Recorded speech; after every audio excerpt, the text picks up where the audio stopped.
If there was one American who appealed to everyone in 1952, it was General Dwight D. Eisenhower. Oh, Eisenhower was a God figure. I mean, all over the world. Although he had shown no interest in politics, Ike was pursued as a presidential candidate by both the Republicans and the Democrats.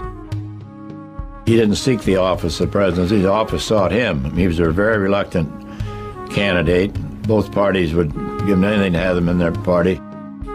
Dissatisfied with the Democrats, from their handling of the Korean War to the charges of corruption within the White House, I believe in the future of the United States of America.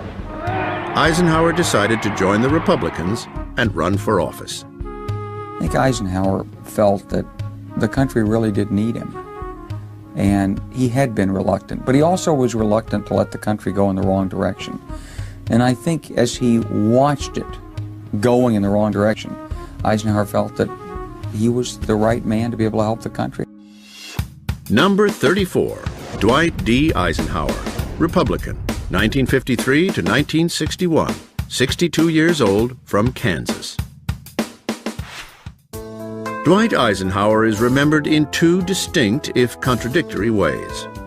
First, as the legendary mastermind of D-Day, and second, as a seemingly semi-retired president who'd rather play golf than govern. He was a much better politician than he went on, like George Washington, his hero. Washington's genius was to convince everyone, beginning with himself, that he was no politician. Eisenhower did much of the same thing. You do not get to be a five-star general of the Army without having keen political instincts. Beyond Eisenhower's military celebrity was a very charismatic individual. "I like Ike" was more than a campaign slogan.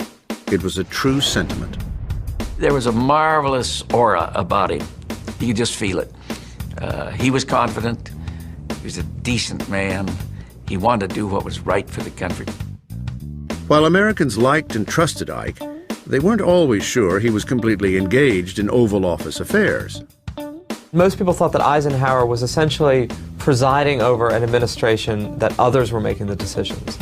And it became known as the hidden hand presidency, that he had a public perception of being out to lunch, but behind the scenes, every decision of note, every major policy decision really was Eisenhower's decision, and he was calling the shots. In his first significant accomplishment, Eisenhower brought about an end to the Korean War, forging an armistice that is still in effect today. Eisenhower's military career had been focused on waging war. Now it appeared that Eisenhower was determined to use his presidency to pursue peace. He began by downsizing the military. By spending less money on defense, Ike believed that America could spend more on infrastructure and quality of life. Indeed, he went from orchestrating the largest military operation in history to pushing the world's largest public works project through Congress, the Federal Highway Act. He probably created the greatest change in our culture in almost the history of the nation, and that was with the Federal Highway Act. He changed the entire face of America. While Americans welcomed the change on their landscape, they were not receptive to other changes in their culture. One of the great unresolved issues after World War II was whether or not African Americans would be forced to continue to live in a segregated society. In 1954, the Supreme Court banned racial segregation in public schools with its landmark ruling in Brown versus the Board of Education. Although Eisenhower had appointed Chief Justice Earl Warren, the motivating force behind the revolutionary ruling, Eisenhower publicly distanced himself from the decision.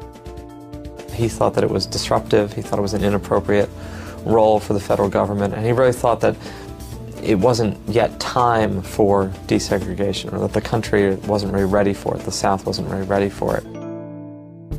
Eisenhower was paying more attention to foreign affairs. In 1954, after the French were defeated in Vietnam and the country was split in two, Ike pledged his support for the pro-Western government of South Vietnam over the communist-run North.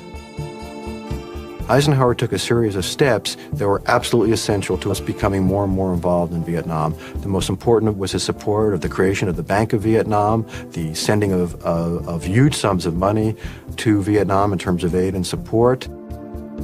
Under Ike's leadership, America enjoyed peace and great prosperity during his first term.